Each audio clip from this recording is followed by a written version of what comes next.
Bikini Atoll, a string of islands like emeralds set in the vast blue of the Pacific Ocean. White sandy beaches meet crystal clear turquoise waters. Coral reefs teem with vibrant marine life.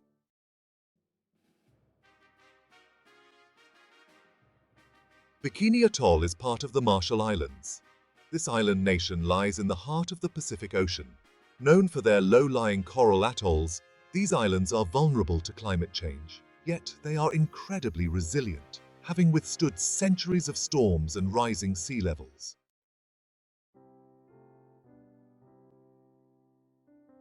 Before the bombs, Bikini Atoll was a self-sufficient world.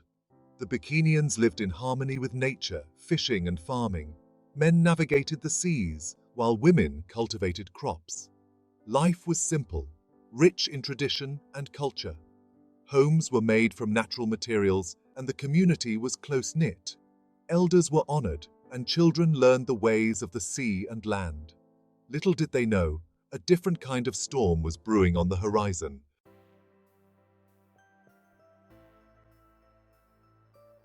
The Bikinians were a proud and resourceful people.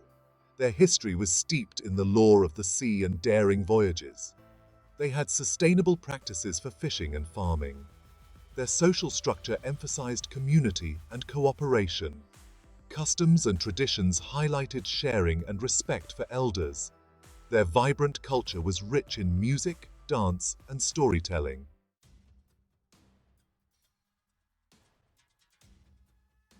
The year 1945 marked the end of World War II. The US, aware of the atomic bomb's power, entered the Cold War. Seeking a remote location for nuclear tests, they chose the Marshall Islands. Bikini Atoll, with its large lagoon, was deemed suitable. The Bikinians, unaware of the true nature of the tests, would soon find their lives irrevocably altered.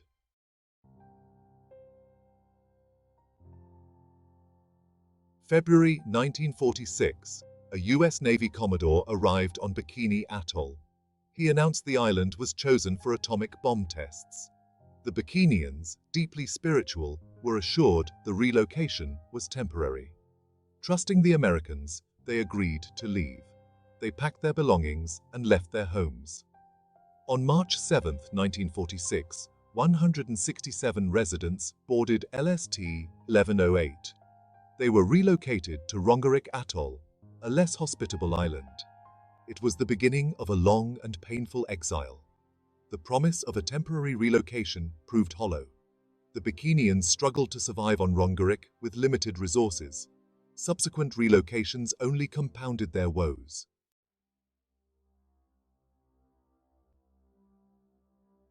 Operation Crossroads, the dawn of the nuclear age. In the summer of 1946, Bikini Atoll became a stage for unprecedented military force. A fleet of 95 target ships was assembled in the lagoon. The first test, Able, took place on July 1, 1946. The second test, Baker, occurred on July 25, 1946.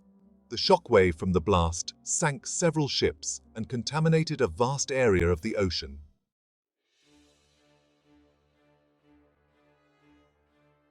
Operation Crossroads marked the beginning of a series of nuclear tests. Among these, the Castle Bravo test on March 1, 1954, stands out. The explosion was 1,000 times more powerful than Hiroshima. The fallout reached inhabited islands, exposing residents to high levels of radiation. Many suffered from radiation sickness, and long-term health effects continue to plague these communities. The Bravo test raised global alarm about the dangers of nuclear testing.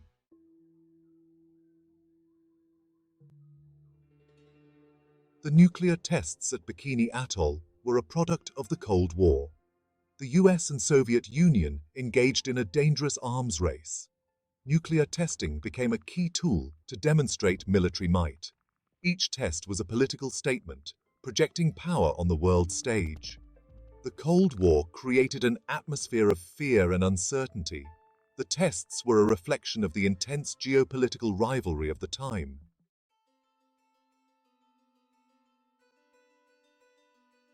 The Marshall Islands became a focal point of Cold War tensions. The US saw the islands as crucial to maintaining military dominance. The Bikinians had little say in the decisions that shaped their fate.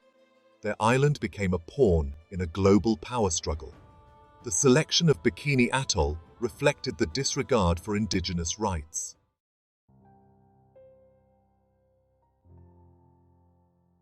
The nuclear tests at Bikini Atoll exacted a heavy toll on the Bikinians. They faced immense hardship and uncertainty as they were relocated. The promise of a temporary relocation proved hollow. They struggled to survive on islands with limited resources. Long-term health consequences from radiation exposure plagued them. The Bikinians paid a heavy price for the actions of others.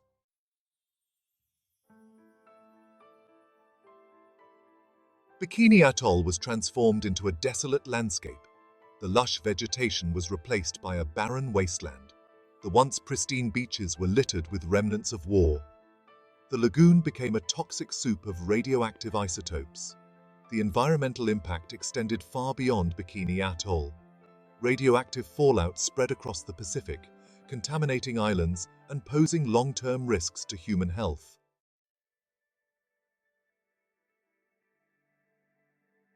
The underwater world of Bikini Atoll, once a vibrant tapestry of marine life, fell silent. The nuclear explosions, with their immense heat and pressure, created shockwaves that reverberated through the water, killing marine creatures instantly. Fish, once plentiful in the lagoon, floated lifelessly on the surface, their scales scorched and their flesh contaminated. The coral reefs, vital nurseries for countless marine species, were decimated. The blasts shattered their delicate structures, leaving behind vast stretches of broken coral rubble.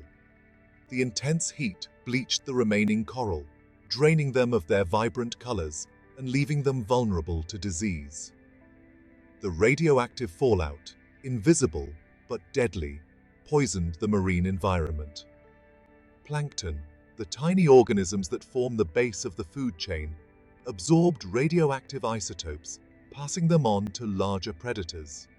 Fish, shellfish, and other marine animals accumulated these toxins in their tissues, posing a health risk to anything that consumed them. The once bountiful fishing grounds around Bikini Atoll were declared off-limits, their once rich marine life decimated by the invisible enemy of radiation. The Bikinians, a people whose lives and culture were inextricably linked to the sea, were cut off from their primary source of sustenance, their traditional way of life irrevocably altered.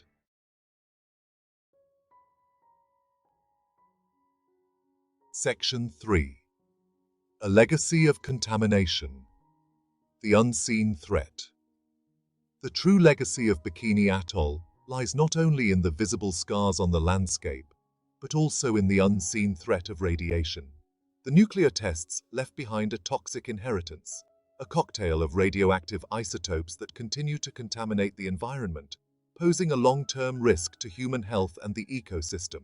Cesium-137, strontium-90, plutonium-239. These are just a few of the radioactive elements that continue to linger in the soil, water, and vegetation of Bikini Atoll. These isotopes, with half-lives ranging from decades to thousands of years, decay slowly, emitting radiation that can damage DNA and increase the risk of cancer and other health problems. The coconut crab, a large land crab that is a delicacy in many Pacific Island cultures, became a symbol of the unseen threat of radiation.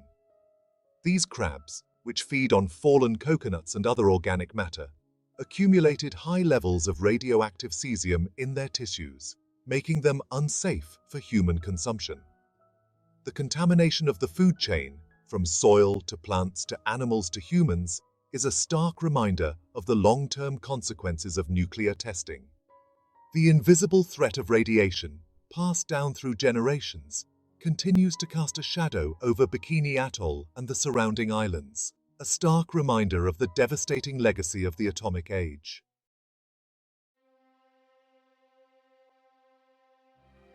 Section 1. Voices from the Exodus. Tales of Displacement.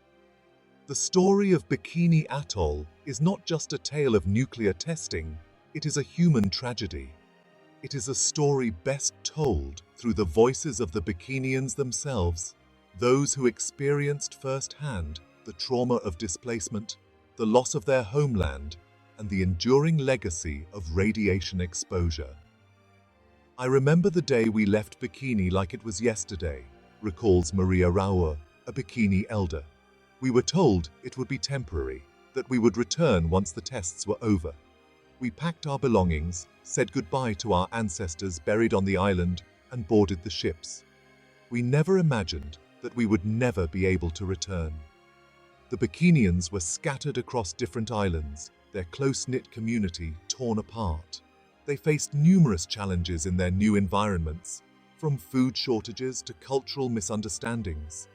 "Life on Rongerik was difficult," says John and Jane, another Bikini survivor. "The island was small, the resources limited. We tried to fish, but the catches were poor. We were hungry, homesick, and uncertain about the future." The Bikinians, known for their seafaring skills and resilience, found themselves adrift in a sea of uncertainty. Their traditional way of life, so deeply connected to their homeland, was shattered. They struggled to adapt to new surroundings, new foods, and new ways of life, their cultural identity shaken to its core.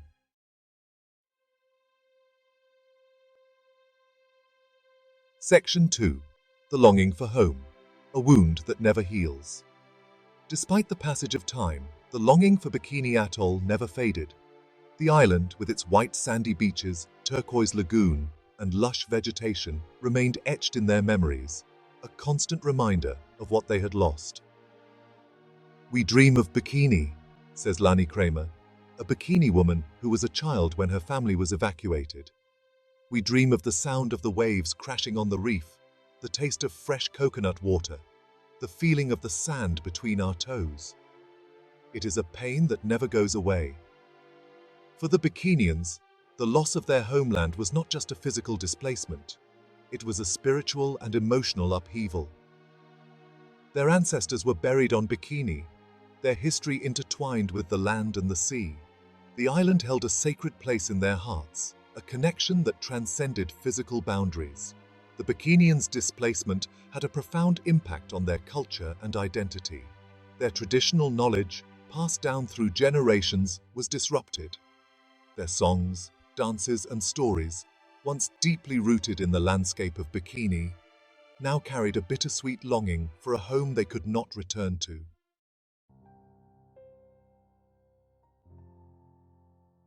Section 3. A legacy of loss, the health toll. The true cost of the nuclear tests at Bikini Atoll extends far beyond the immediate devastation. Radiation exposure continues to haunt the Bikinians, affecting their health and well-being. Many began experiencing health problems linked to radiation exposure. Thyroid cancer, leukemia, and other cancers became common. "We didn't know about the dangers of radiation," says Lee John Eknilang. "We saw the bright flash, felt the heat, and watched the mushroom cloud rise." The genetic impact of radiation exposure is a cruel legacy passed down generations. Children born to survivors have higher rates of birth defects and genetic mutations.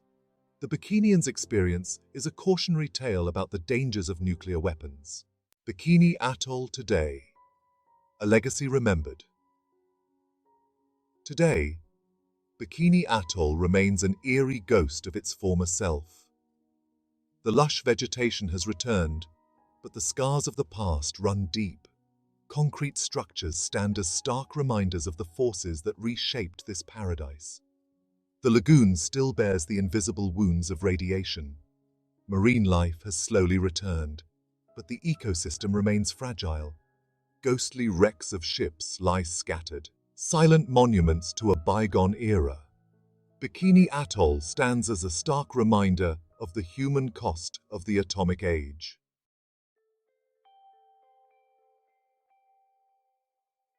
Lessons from Paradise Lost. A call for global action.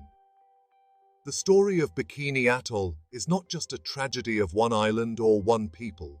It resonates across oceans and generations, carrying profound lessons for all humankind. It is about the destructive power of nuclear weapons, the fragility of our environment, and the resilience of the human spirit. The nuclear tests at Bikini Atoll remind us of the devastating consequences of these weapons. The images of the mushroom clouds, the stories of displacement and radiation sickness, and the ongoing environmental damage serve as a powerful indictment of nuclear war. Bikini Atoll stands as a testament to the need for global nuclear disarmament, a warning that these weapons have no place in a civilized world. It highlights the interconnectedness of our planet and the long-term impact of human actions on the environment. The radioactive contamination, the damage to the marine ecosystem, and the ongoing health problems faced by the Bikinians demonstrate the need for responsible stewardship of our planet. The story of Bikini Atoll is a call to action, a reminder that we must learn from the past and work together for a just and sustainable future.